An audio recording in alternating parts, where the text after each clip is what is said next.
అందరికీ నమస్కారం. ఈ కొత్త సంవత్సరం మొదలవుతున్న టైంలో మనమొక చాలా స్పెషల్ ప్లేస్ గురించి మాట్లాడుకుందాం. అదే సియాచిన్.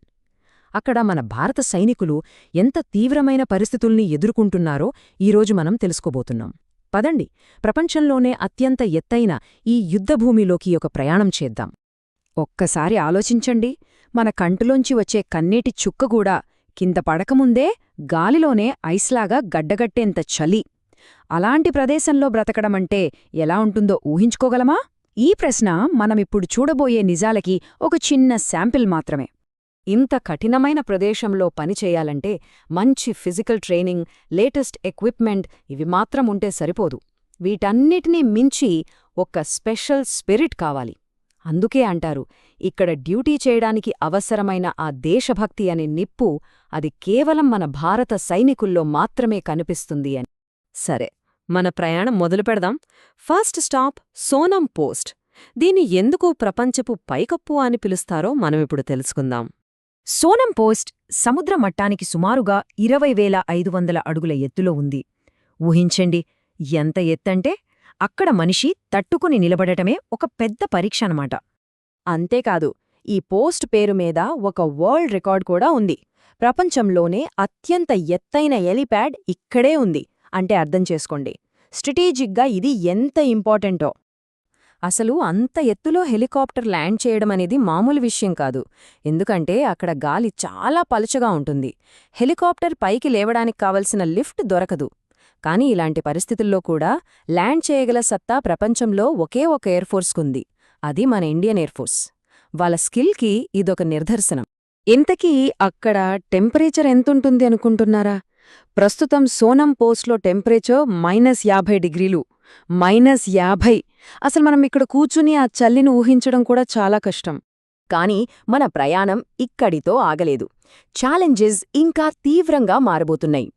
సోనం పోస్ట్ కంటే ఎత్తున ఇంకా కఠినమైన మరో ప్రదేశానికి వెళ్తున్నాం. అదే బానా పోస్ట్. సోనం పోస్ట్ కంటే కూడా ఎత్తులో ఏకంగా 21,000 అడుగుల ఎత్తులో ఉంది బానా పోస్ట్. ఇక ఇక్కడ పరిస్థితులు మరింత కఠినమన్నమాట.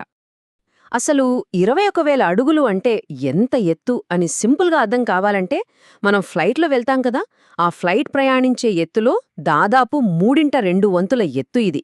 ఆ హైట్లో మనుషులు జీవిస్తున్నారంటే నమ్మగలమా? ఇక్కడ అసలు విషయం ఏంటంటే, థర్మామీటర్ -60 డిగ్రీలు చూపిస్తున్నా సరే అక్కడ వీచే భయంకరమైన గాలుల వల్ల ఆ చలి నిజానికి మన ఒంటికి -80 డిగ్రీలలా అనిపిస్తుంది. ఇది ప్రాణాల్ని తీసేంత చలి. సరే, ఇప్పుడిదాకా నంబర్స్ చూసాం. కానీ ఈ పరిస్థితిలో ఒక మనిషి శరీరం మీద ఎలాంటి ప్రభావాన్ని చూపిస్తాయో ఇప్పుడు చూద్దాం. దీనికోసం వాళ్లు చెల్లించే మూల్యమేంటో తెలుసుకుందాం. -80 డిగ్రీల చలి అంటే ఎంత భయంకరంగా ఉంటుందో చూడండి. ఒక గ్లాసులో నీళ్లు పెడితే నిమిషాల్లో గడ్డకట్టేస్తాయి. ఆ చలికి గ్లాస్ కూడా పెళుసుగా అయిపోయి పగిలిపోతుంది. కంట్లోంచి కారే కన్నీరు కూడా వెంటనే ఐసైపోతుంది. ఇక పొరపాటున ఎవరైనా గ్లౌజ్ లేకుండా గన్ ట్రిగ్గర్ని పట్టుకుంటే ఆ చర్మానికి మెటల్కి అతుక్కుపోయి ఊడిరాదు. ఇలాంటి నిజంగా నమ్మశక్యం కాని పరిస్థితుల్లోనే మన సైనికులు కొత్త సంవత్సరంలోకి అడుగుపెట్టారు.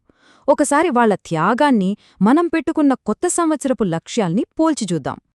మనలో ప్రతి ఒక్కరం ఈ కొత్త సంవత్సరంలో ఏదో సాధించాలని కొత్త లక్ష్యాలు పెట్టుకుని ఉంటాం.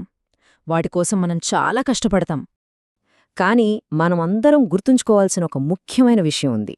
మనం మన లక్ష్యాల కోసం ఇంత సేఫ్గా ప్రయత్నించగలుగుతున్నామంటే, మన కుటుంబాలు ఇంత ప్రశాంతంగా ఉండగలుగుతున్నాయంటే దానికి కారణం ఇప్పుడు ఈ క్షణంలో సియాచిన్లోని ఆ -80 డిగ్రీల బానా పోస్ట్లో ఒక సైనికుడు చేస్తున్న అలుపెరగని కృషి. అందుకే ఈ కొత్త సంవత్సరంలో మన భద్రత కోసం తమ ప్రాణాల్ని పణంగా పెడుతున్న ఆ వీర సైనికులందరికీ మనమందరం కలిసి మనస్ఫూర్తిగా ఒక వందనం చేద్దాం. జై హింద్.